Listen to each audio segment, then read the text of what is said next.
Thanks, yeah. Mike, you must have been ecstatic with that first half today. Yeah, well, boys, I thought we're fantastic in the first half. Probably some of the best football we've played this year. Appetite for the contest, and probably the best pressure that we've put on an opposition team. And to be fair, I felt like we sort of maintained that for most of the game. Like a mature side probably does. A confident side that's now on on a bit of a roll. They're able to steady the ship and keep playing the same way and ask the question back of us. So, look at both teams. They've, one's had 88 odd tackles and the other one's had 85. Both teams were going at each other pretty hard.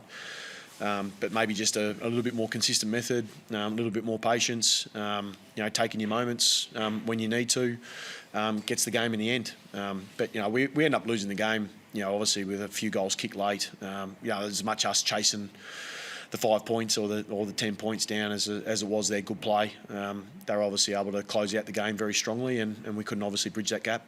What was behind that start? Your record on the road hasn't been great this year. Is it just nothing to lose? Go out and have a crack? No, I don't think it's so much as about that. With the season over, I think there's obviously a style of football you're still trying to play, and a lot gets talking about identity and what you want to see, and we'll keep coaching it hard. And we spoke about this a few weeks ago around finishing the season strong, and I'm pleased to see that while the season's been taken away from us, that as a competitor, the 4 points still matters to us. That the person that we're playing beside still matters to us, and we get energised by that.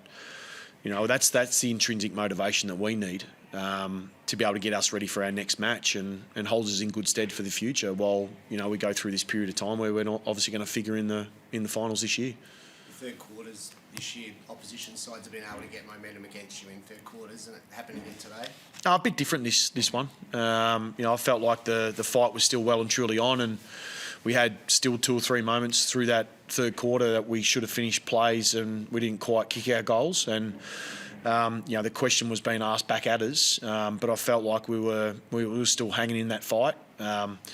I think previous games we'd be definitely accused of not bringing the intensity and the concentration that's required to be able to, when opposition brings a little bit added pressure, for us to be able to steady the ship. I don't think that was the case tonight. I just felt Fremantle really dialed it up, and they adjusted a few things. They took a little bit more territory around the clinches, and we just couldn't defend it for long enough. It's not often you see an 11-1 tally in centre bounce over a half of footy. What did you think you were doing particularly well in that part of the ground? Yeah, so it was a little bit of both. We were sort of centre square bounce, and they were winning around the ground, and that probably the game swung probably based on that.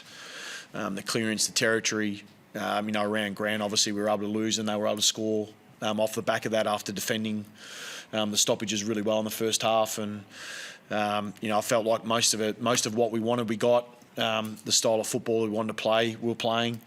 But obviously in the second half, they got on top of us around clearance, and some of their better players just started to almost will themselves at the ball a bit. They took the game forward a little bit harder, and put us on a little bit of pressure. But like I said, we still had our opportunities. Even late, we still had our opportunities, but we weren't able to take them. Lord on Sarong, I guess over the first 3 quarters, did a really good job. How did you view that matchup? I thought it was a really important matchup for us. Sort of shows you the player that he is, that he keeps churning away, and that's the maturity of him. And it was a good task for the young man to be able to learn about his game. And we'll get moments like that. I was really pleased with some of our younger players. I think we had sort of 6 players under 25 games out there, and Matty Carroll, took some great moments. Lockie Cowan keeps growing. He talked about Cooper Lord and the role that he had on Sarong. So we'll keep giving exposure to these guys. We tried a couple of different things behind the ball as well as on our wings. So we'll keep exploring ways on how we get better as a football team, and we'll sort of use not that just information for now, but information for the future. The knee injury to Farrell, how serious does that look? Unfortunately, it might look like an ACL for the young fella, so shattering news for us and for, in particular, him. I don't know how closely you've been following his progress, but we've been so impressed with the young man, and he's going to evolve into a very good player for us. So, we're all got our fingers crossed that it doesn't turn out to be that. We're hoping obviously a different result comes back, but the progress he's made in his game from when he turned up. I mean, you see how slight he is. He's not a massive man yet, but his ability to be able to read the game, and he's just a natural footballer, and the players just love playing with him because he's super reliable, and over the course of time, he's going to learn his craft about what it's like to be a key position player, and he's going to be a very good player for us. So if we do lose him for that period of time, it'll be that's a bit shattering for us. It was such a special moment when he kicked his goal and teammates mobbing him. What was he like after the game? The highs and lows of football. It's got a great way of being able to lift you up, and it's got a very nasty way of being able to bring you down as well. But that sort of, I guess, resilience and grit over time you learn through your career. Sometimes you get things when you don't want it to show up, and they show up, and this is what's might have shown up for him. We'll support him. We'll wrap our arms around him, and we've got a good one there. Just to forget about the player. We've got a great person, and we're going to continue to add that to our football club. And Adam Sard coughing that accidental shin from Brayshaw. What's the damage there? A lot of blood. That's about it at this stage. So that's probably about it. Did he get concussed as well? Not that I'm aware of. There's a lot of blood though. Yeah. Michael, there's a lot of chat about Jack Silvani this week, and is it a bit alarming hearing rival coaches talking about taking your players out on second dates and sort of? It's not time for that conversation today. We just lost a game of football, so we tend to focus in on how we played, what's the synopsis of the game and how it happened, and the bigger picture stuff we'll take care of as the week progresses, but it's not for today. Can I just ask about Elijah Hollands? Apparently reports he's back at the club.